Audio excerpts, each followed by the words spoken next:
Okay, to continue, because that video clip was getting very long, and I'm sorry, but on video I find it very hard to stay focused. I just go kind of what do you call it? I daydream, which is not good.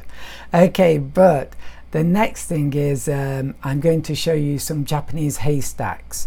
So the point of this is I was going to a place called Yufun, which is a tourist town, to do some painting there, and maybe about 6 or 7 times I tried to go there, and every time on the way there I would stop in this place called Shonai because I would see a beautiful scene and I would want to paint it.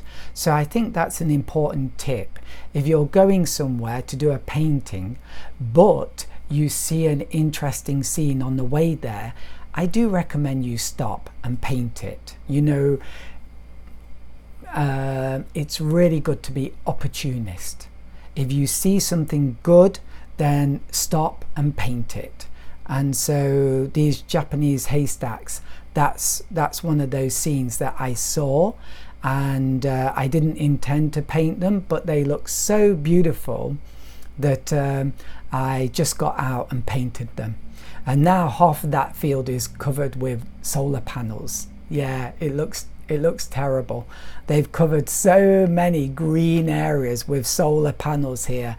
It's like a craze, you know. It's a craze, and yeah. But enough about that. But they were so beautiful, and I was really happy to see them. So the next thing is, so as you're traveling along, always be looking around for things to paint, but be careful. Sometimes I've driven in a slightly erratic manner or in a meandering manner because I've been looking for wonderful places to paint. So it's very important when driving to try to look at what's in front of you and not too much to the side or the back. And I know that sounds very obvious, and maybe you've got more common sense than me, but if you get really serious about outdoor painting, you can sometimes get a bit too keen, and sometimes you're looking all over the place for that perfect scene. So just be a bit careful about that and don't get too crazy. So the next picture you're going to see is a river, and when I saw this river at evening time, I was gobsmacked. I was in awe. I thought, this is amazing. And I was trying to I was looking too long at that scene, and then I was trying to stop the car and there was no place to stop.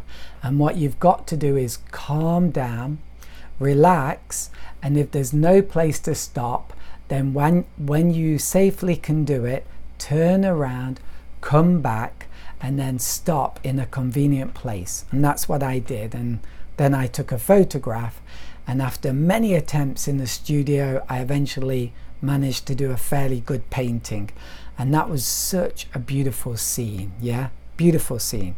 But you have to really calm down, which is difficult for me sometimes, and then look carefully for a good place to stop, and so you don't have an accident and you don't annoy people. And then finally, when you're driving, do look out for the unconventional. If something looks exciting, visually exciting, take a photograph.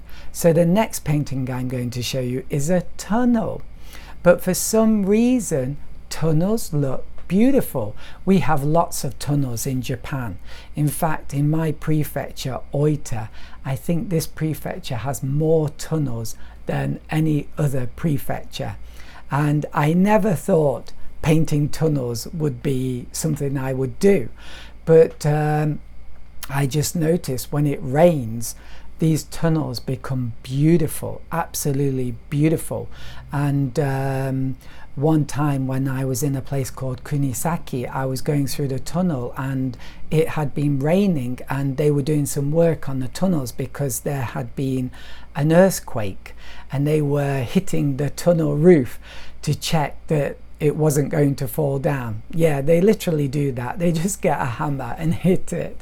At least that's what my friend said, and when I actually went through the tunnel, it looked like that's what they were doing. And anyway, I took a photograph of that, and driving very slowly, taking a photograph. I don't recommend, but it did lead to a beautiful painting. And so the point there is, do look out for the unconventional and develop that artist's eye, which I talked about before. So don't be stuck in only these kind of scenes are beautiful, like only natural scenes, only, don't think that concrete can't look beautiful, because in the right conditions, maybe many things can look super beautiful, and sometimes it can lead to quite an unusual and interesting and quite novel painting. So I seriously recommend be open for that. And it's really fun when you find something like that and you do a painting and it works, and it works, it's successful. So there you go. Those are the six points. So this is what I should have said at the beginning. And just to recap, so where to paint outdoors: 1, locally, your area.